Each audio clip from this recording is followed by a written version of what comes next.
کے نام۔ اے لوگوں سنو، مجھے نہیں لگتا کہ میں اگلے سال تمہارے درمیان موجود ہوں گا۔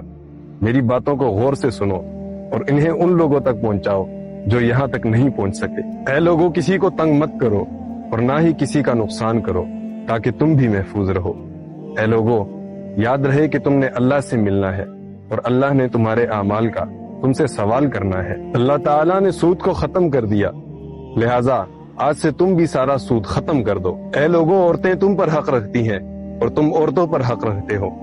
جب وہ اپنے حقوق پورے کر رہی ہیں تو تمہیں بھی ان کی تمام ذمہ داریاں پوری کرنی ہے۔ اے لوگوں عورتوں کے بارے میں نرمی کا رویہ اختیار کرو کیونکہ وہ تمہاری شریک حیات اور بے لوث خدمت گزار ہیں۔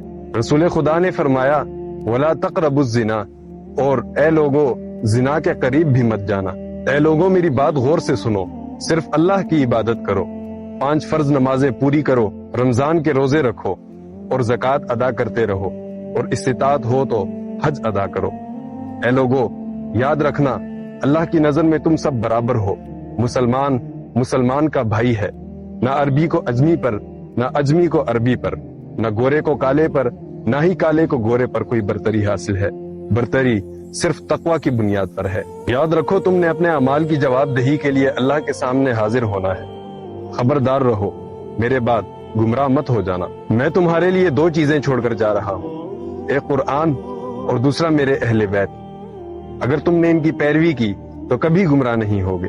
اے لوگوں یاد رکھنا میرے بعد کوئی نبی نہیں آنے والا اور نہ ہی کوئی نیا دین لایا جائے گا۔